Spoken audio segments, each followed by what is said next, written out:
Here with Kristen Megan. She's a military veteran, right? Yes, I was in the U.S. Air Force for 9 years. Wow. And you came out and blew the whistle on geoengineering, things that you witnessed were going on. Can you give us the real nutshell?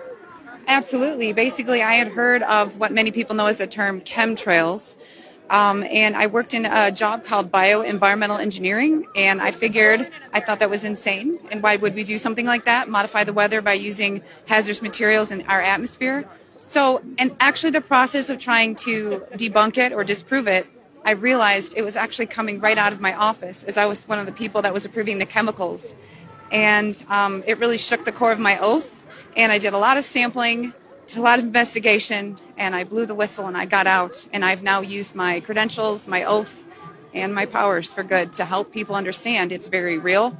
It's now openly admitted. There are multiple forms of weather modification. I specifically found the one of stratospheric aerosol injection.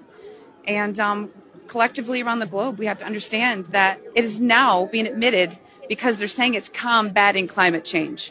Well, the climate change we need to be worried about is man-made climate engineering, also known as geoengineering.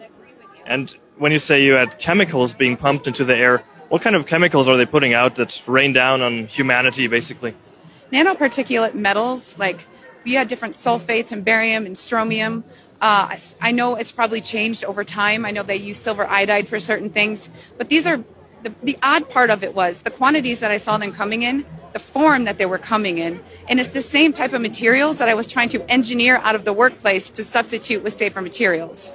And when you notice that what's called the safety data sheet, the information about a chemical of what personal protective equipment to wear, how do you dispose of it, how do you pack it to ship it, when key information is missing, I ask questions, and my questions led to demonization, and I knew I found something I shouldn't have.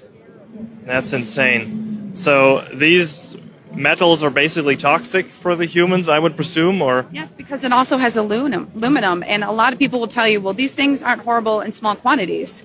It's not small quantities, because when you are putting things above us, the dissipation rates are dependent on weather and climate, but it's getting into the food, it's getting into the soil, and around the world, wastewater treatment plants, when it comes to pharmaceuticals, or these toxicants is what they're called, they are not able to filter them out. So if you're growing organic food, are we going to go back to the plexiglass barriers on our plants? I mean, it's horrible. That's why you can ban it anywhere. We've had states in the United States ban it, and that is great to get the ball rolling. But people really need to wake up to it, irrespective of any political party. It's not okay. And you're seeing a huge increase in neurodegenerative issues like Alzheimer's. It's really difficult for people with respiratory issues and asthma. And people are wondering why they have allergies 24/7, 365. And I liked what you said about that climate change or the change we experience in weather. Often we can't disconnect that from these geoengineering activities. Do you want to say something more about that? I mean, how do we feel that? Is there proof or so that is definitely coming from that? Yes, there are places that openly admitted it. Remember Dubai? And then when people got upset, they retracted it, but the can was already opened. And the issue is, I know this sounds silly, but when you watch movies with time change, they say if you do something and something changes, it changes the ripple throughout time. If you are modifying the weather, you are messing with Mother Nature. And meteorology is a very, very thorough study. And I do know a lot of it because of my profession of plotting hazards. But it does not make sense when you are altering nature where things are not naturally supposed to occur.